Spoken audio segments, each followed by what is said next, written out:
My H.O.A Karen called 911 on my dog. She said he was dangerous. She said he made her feel unsafe. She demanded he be removed from the neighborhood permanently. But here's what she didn't know. My dog is a retired police K9. And the moment that officer showed up, Rex did exactly what he was trained to do. And it destroyed her entire life. Didn't see that coming? This is your last chance this week. Subscribe now, because these stories only get crazier. Before we continue, I'm curious, where are you watching from? Drop your country in the comments. My name is Daniel. 3 years ago, I retired early and bought a house on the edge of a quiet suburban neighborhood. It wasn't fancy, but it had a big yard, a decent garage, and enough space for me and my partner Rex to breathe. Rex is a Belgian Malinois, former narcotics and search and rescue K9, 8 years on the force with the county sheriff's department.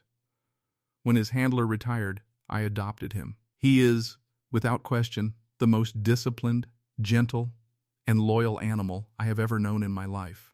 The neighborhood itself seemed fine at first. Friendly waves, the occasional casserole dropped at the door. But about 6 months in, I started noticing something. One woman seemed to be everywhere. Sandra, mid-50s, always in a visor, always holding a clipboard, always watching. She was the self-appointed HOA enforcement officer, neighborhood watch captain, and, from what I could tell, full-time professional complainer. At first, she left me alone. Then Rex trotted into the front yard one afternoon while I was gardening. And something shifted in Sandra's eyes. She didn't just dislike him. She was afraid of him. And people who are afraid, they get dangerous.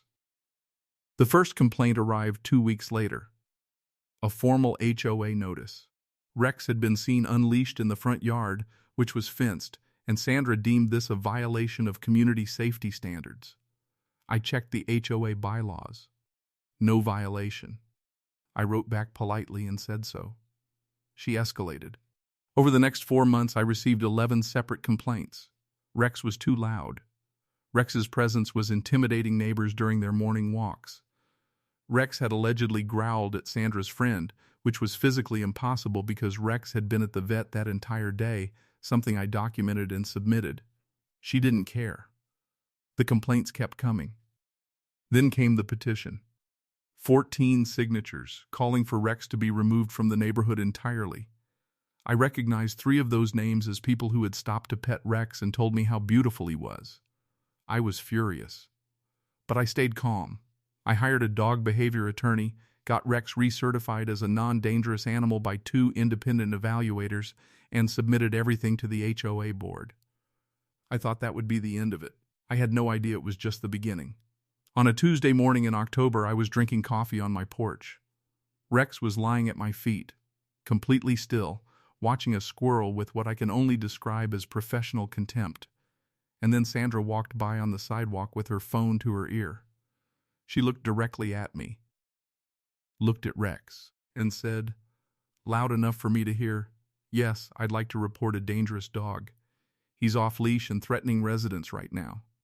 Rex was on a leash, attached to my porch railing. He had not moved. 15 minutes later, a patrol car rolled up. Here's where the story changes.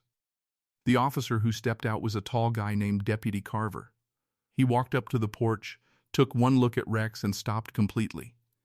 Then he crouched down. And he said, "Is that a Malinois?"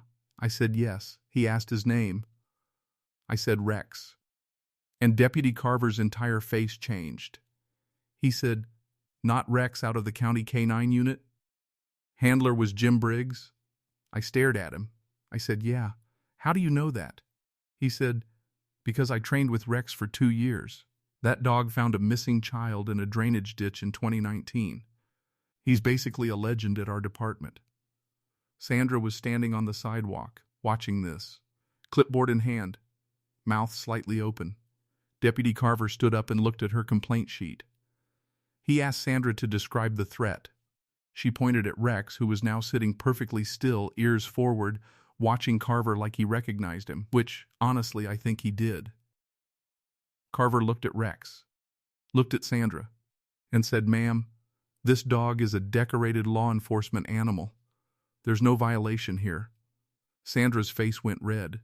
She said, "Then why does he keep sniffing around my property? He goes near my shed every single time he's outside and I don't appreciate it." Everything slowed down. Because she was right. Rex had been doing that. I'd noticed it and figured he was just curious about a scent. Maybe a raccoon, maybe something in the compost. But Rex wasn't a curious dog. Rex was a trained dog. There's a difference. Deputy Carver went very still. He looked at me. I looked at Rex. And I said, "Deputy, I think you should walk him past her property line." Sandra immediately said, "You can't do that without a warrant." And Carver said, "Ma'am, I'm not searching anything. I'm walking a public sidewalk with a retired K9 who happens to have a very good nose." We walked to the sidewalk in front of Sandra's yard. Her property sat behind a white fence. The shed was visible from the street, a large windowless structure in the back corner that I'd always thought was oddly big for a residential lot. Rex reached the fence line. He sat down. Immediately. Hard alert. The way he was trained to do when he found something. Deputy Carver looked at me. He called dispatch. Within 2 hours, there were 3 more patrol cars on our street. What they found inside Sandra's shed, I still have trouble saying this out loud. 11 bicycles. 2 lawnmowers. A generator. A pressure washer. A set of golf clubs. A child's electric scooter. Tools. Electronics. Items from a break-in at the community center 6 months prior. And, sitting on a shelf like a trophy, a set of custom-engraved garden tools belonging to my next-door neighbor Carol, who had cried for a week after they went missing because her late husband had given them to her. Sandra had been stealing from the neighborhood for over 2 years. She had used her HOA access, her clipboard, her patrol routes, her knowledge of everyone's schedules to identify targets, log when people were away, and help herself to whatever she wanted. The HOA position wasn't about rules. It was about access. And Rex had smelled it. Every single time he walked past that shed, he had been alerting on stolen goods, and none of us had understood what he was telling us. Sandra was arrested that evening. She was charged with multiple counts of theft, burglary, and receiving stolen property. As the officers walked her to the car, she looked at Rex. And I swear, Rex looked back at her with the most unbothered expression I've ever seen on a living creature. The following week, neighbors came to my house one by one. Carol got her garden tools back and stood on my porch and cried. The family down the street got their son's scooter back in time for his birthday. People I'd never spoken to brought food, cards, and in one case, a very large bottle of whiskey. The HOA was dissolved entirely by a neighborhood vote. No more clipboards. No more complaints. No more Sandra. And Rex? Rex got a full article in the local paper. Retired K9 breaks neighborhood theft ring. They used his actual sheriff's department photo. He looked very serious and very handsome. He deserved every word of it.